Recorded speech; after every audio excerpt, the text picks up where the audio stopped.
we're gonna see is I was playing in the simultaneous. It's against Sazzy. So I played my famous opening d4. She replied with d5. I played c5, the queen's gambit.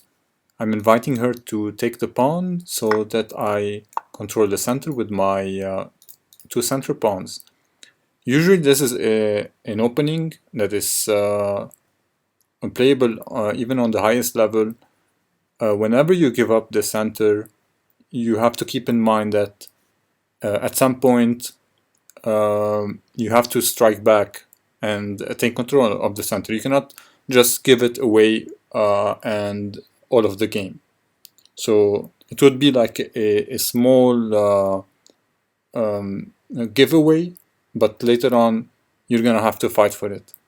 And the way you fight for it is preparing either c5, e5.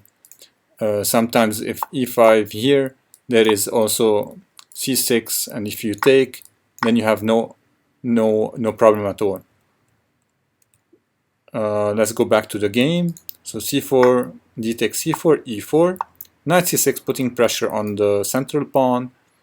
I didn't play knight f3 because for this reason, bishop is pinning my knight and attacking my pawn, which I had to. In this case, either I have to protect it like this, and if she takes the pawn, I cannot take with the queen. For the famous reason is it's because the pawn is being attacked twice, so and I'm only defending it once. So here I would make a double pawn, but it would give me the bishop pair. I have an option not to double my pawns, which is directly postponing playing knight f3 and developing this bishop in order to defend this pawn. Sazzy continued with bishop, e6, which is reasonable because the bishop cannot come here, and if he comes here, I might kick it. That's the disadvantage of the opening here. You're giving away the center. You have to fight back, but you're gonna have some problem placing all of your pieces because you already gave the space advantage to white and the control of the center. So the game continues e6. Okay, knight c3, bishop b4, pinning the knight. I took and I developed the bishop. Knight f6, putting pressure on this pawn because this pawn is not being defended. As you remember, the knight is being pinned by the bishop, so I have to protect this pawn. And the way I did is I played f3. There is no other option. There is another option. There is no other option because this approach doesn't work as this pawn is hanging, because I can take, or maybe not, because there is this one.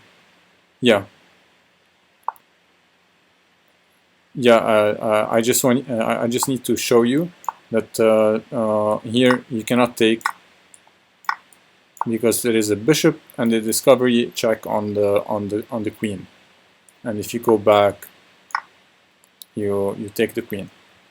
So it's still being defended. I had two options, either f3 or bishop d3. I opted for bishop d3. f3. Castle, she protected her king, which is the right move. I developed my last piece that is that was still undeveloped. Knight a5. Okay, attacking my bishop. Bishop d3. I retreated, and now b6. Okay, b6. I understand this move because probably you want to play bishop here, but unfortunately I have a very strong pawn chain, And yeah, and I don't see where would I put my this bishop. So it's kind of a hard decision. A better approach would be to strike in the center, as I mentioned in the beginning.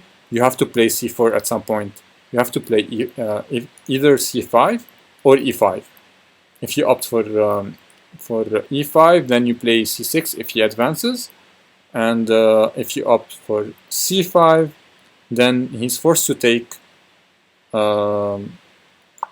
Yeah, and you are still protecting this this piece. And if you for some reason white managed to get a pawn here, it would be isolated without any protection of pawns. So it's okay.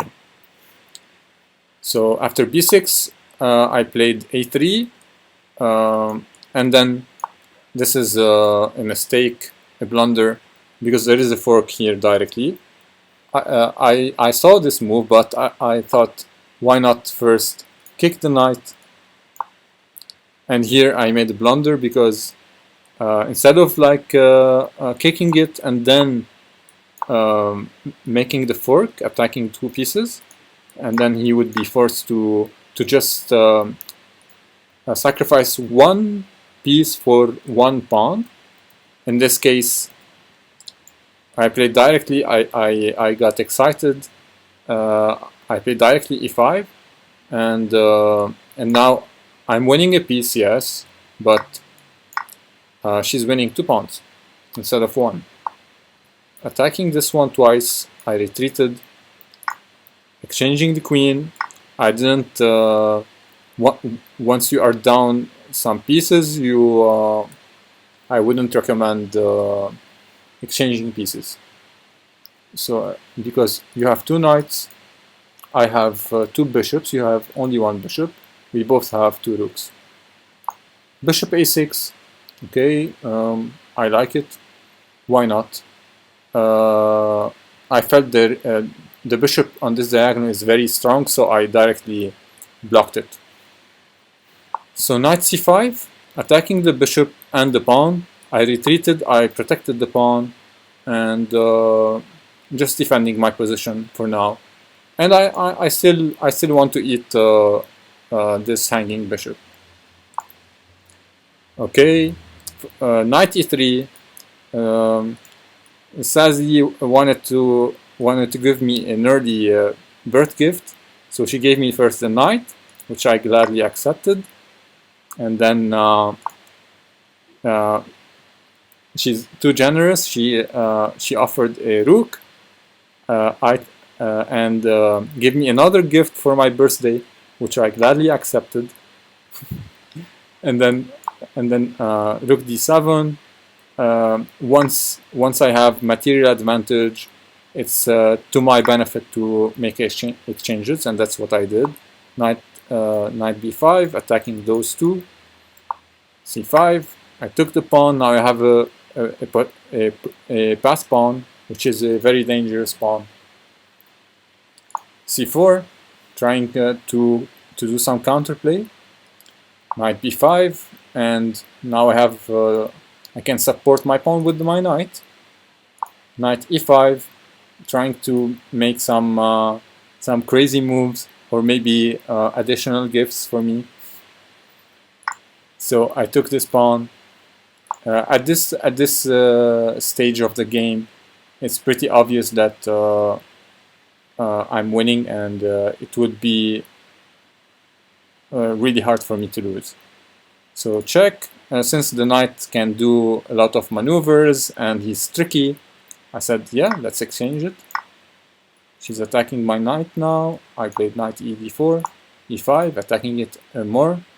So I advanced, not minding taking my knight, because I have 2 moves.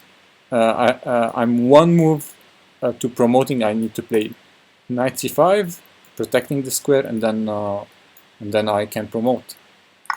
So he takes d4, knight c7, rook d8. Now I first the exchange, and now we we went into the dancing floor.